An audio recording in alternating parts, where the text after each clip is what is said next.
Ya, assalamualaikum warahmatullahi wabarakatuh. Selamat pagi, siang, sore semuanya. Kita ketemu lagi setelah libur tahun baru ya. Saya ucapkan selamat tahun baru semuanya. Semoga di tahun baru ini kita memiliki semangat yang baru untuk belajar. Di pertemuan hari ini kita akan membahas tentang sistem pengapian. Apa itu sistem pengapian? Nah, selanjutnya kita akan langsung masuk ke materinya. Oke. Yang pertama adalah definisinya. Sistem pengapian ini memiliki fungsi untuk membakar campuran bahan bakar dan udara yang ada di dalam ruang bakar. Kenapa bisa membakar campuran bahan bakar dan udara? Nah, ini di dalam ruang bakar ini sistem pengapian adalah sistem percikan bunga api yang dihasilkan oleh busi sehingga dapat membakar campuran bahan bakar dan udara yang ada di dalam ruang bakar. Macam-macam sistem pengapian sendiri terdapat 3. Yang pertama adalah pengapian sistem magnet. Lalu yang kedua ada sistem platina dan yang terakhir adalah sistem CDI. Next. Nah, ini adalah wiring diagram pengapian magnet. Bisa dilihat komponen-komponennya ada ignition switch, lalu ada kapasitor, ada ignition source coil, ada contact breaker, ada magnet.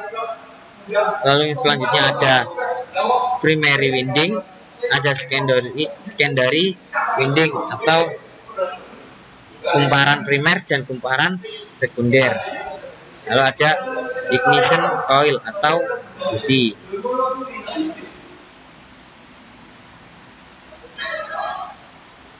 Nah, ini selanjutnya adalah spark plug. Yang businya ada spark plugnya ini. Ini adalah komponen dari ignition coilnya. Oke, next. Nah, sedangkan untuk sistem platina ini seperti ini alirannya atau wiring diagramnya. Yang pertama ada baterai. Nah, dari baterai ini arus disalurkan menuju ke ignition switch atau kunci kontak. Selanjutnya diteruskan ke engine stop switch. Nah, setelah dari engine stop switch ini arus langsung disalurkan menuju ke ignition coil yang di dalamnya ada coil kumparan primer dan kumparan sekunder. Lalu setelah dari ignition coil ini diteruskan menuju ke yang pertama ada kapasitor, lalu ada contact breaker. Ini adalah masanya. Lalu dilanjutkan menuju ke masing-masing busi atau spark plug. Ini adalah komponen-komponen sistem pengapian. Yang pertama ada baterai. Di dalam baterai sendiri terdapat beberapa komponen. Yang pertama ada cover body, lalu ada seal cap, ada terminal atau lead calcium alloy, ada battery case, ada positive plate, ada special separator, lalu ada negative plate, ada filling port atau one push construction. Ini adalah beberapa komponen dari baterai. Next. Lalu yang selanjutnya ada kunci kontak. Ini adalah untuk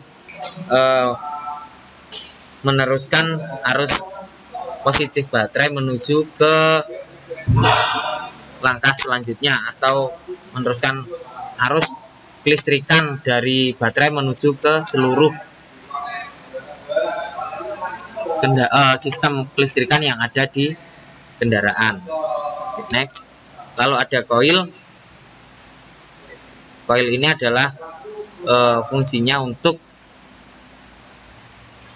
menambah atau memperbesar daya yang dihasilkan baterai.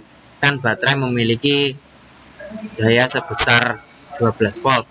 Nah, itu tidak cukup untuk membakar atau untuk menghasilkan percikan bunga api dari busi, maka diperlukan koil atau untuk nanti akan memperbesar sehingga akan dapat menyalakan atau busi dapat memercikan bunga api.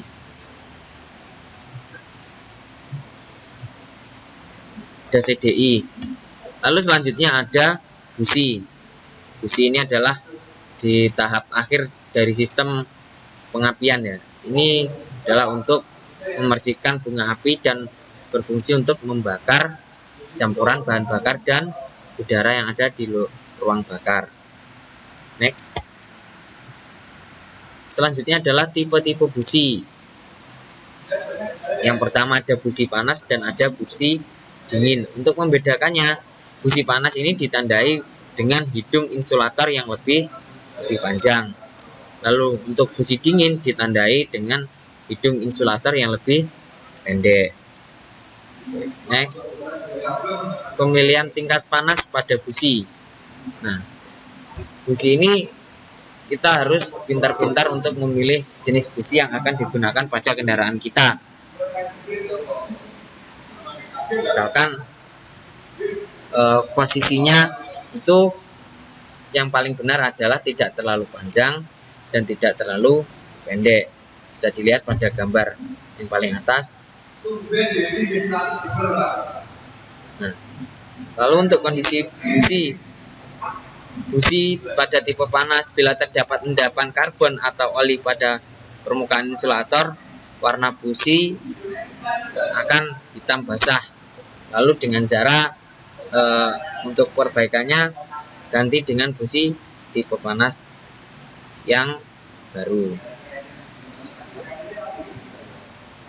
Nah, ini adalah kondisi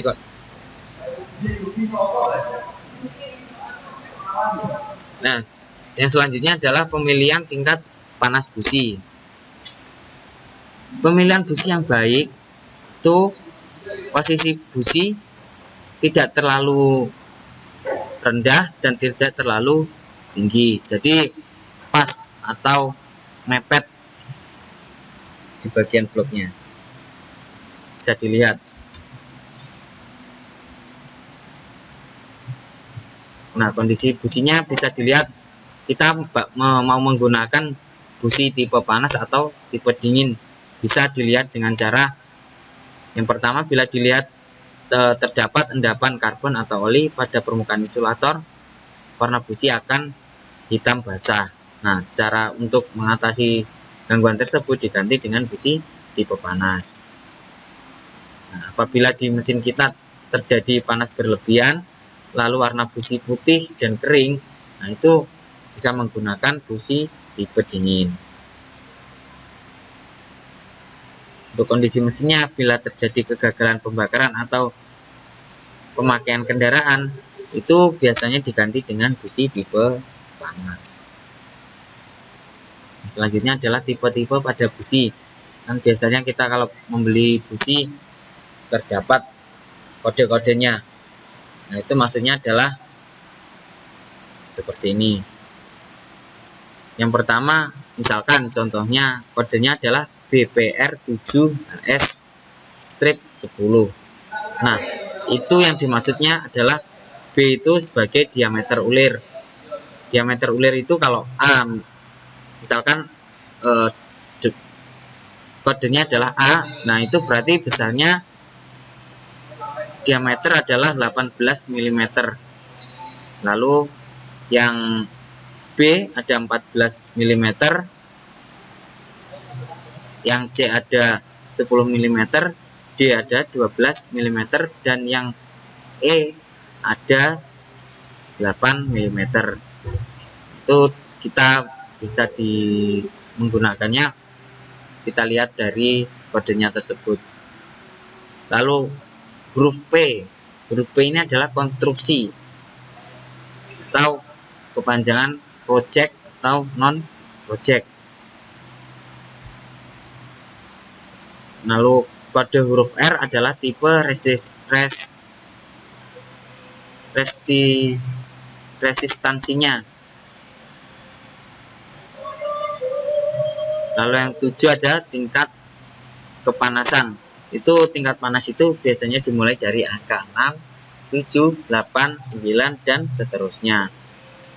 Lalu H itu panjang ulir. Jika hurufnya yang dicontoh ini kan H, berarti panjang ulirnya adalah 12,7 mm. Nah, nanti jika panjang ulirnya di kode ada huruf E, berarti panjangnya adalah 19 mm. Lalu ada kode S. Huruf S ini adalah struktur elektrodanya. Jika ada kode S, berarti itu adalah elektrodanya adalah yang dari sistem standar. Lalu nanti ada juga, misalkan kalian menemui tipe yang VX atau itu biasanya terbuat dari bahan platinum. Lalu yang strip 10 adalah lebar gap busi. Itu jika kodenya 9 itu 0,9 mm, jika 10 itu adalah 1 mm dan 11 adalah 1,1 mm. Jadi yang dicontoh itu adalah lebar gap businya sebesar 1 mm. Next.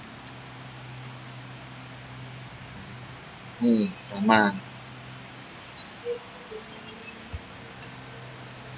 Lalu ada pemeriksaan. Yang pertama pada pemeriksaan sistem pengapian ini adalah memeriksa percikan api pada busi. Itu masih bagus atau sudah mulai melemah percikan apinya. Jika percikan yang masih bagus itu biasanya cuma dibersihkan saja dari kotoran-kotoran yang menempel. Nah, jika sudah percikan api sudah melemah, itu adalah salah satu-satunya jalan adalah diganti dengan busi baru.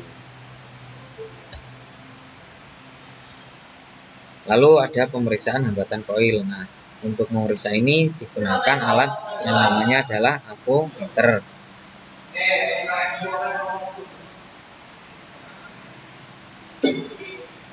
Next. Lalu ada pemeriksaan pick up coil atau pulser, itu sama dengan menggunakan avometer. Lalu memeriksa kumparan pembangkit antara AC dan CDI. Next. Nah, ini pemeriksaan CDI dari yang sistem AC CDI ya. Nah, ini adalah pemeriksaan CDI yang tipe pembakaran DC CDI. Selanjutnya adalah mencari masalah dan kesukaran atau kesulitannya. Jika masalahnya adalah tidak terdapat percikan bunga api pada busi, kemungkinan yang terjadi adalah konektor tidak tersambung dengan baik atau ada rangkaian terbuka di dalam sistem pengapian. Lalu yang kedua ada kumparan pembangkit rusak. Ada generator, kemungkinan generator pulser rusak. Ada kemungkinan juga koil pengapian mengalami kerusakan. Next. Nah, mungkin cukup sekian pertemuan kita hari ini. Kita sambung lagi ke pertemuan selanjutnya. Saya akhiri, wassalamualaikum warahmatullahi wabarakatuh.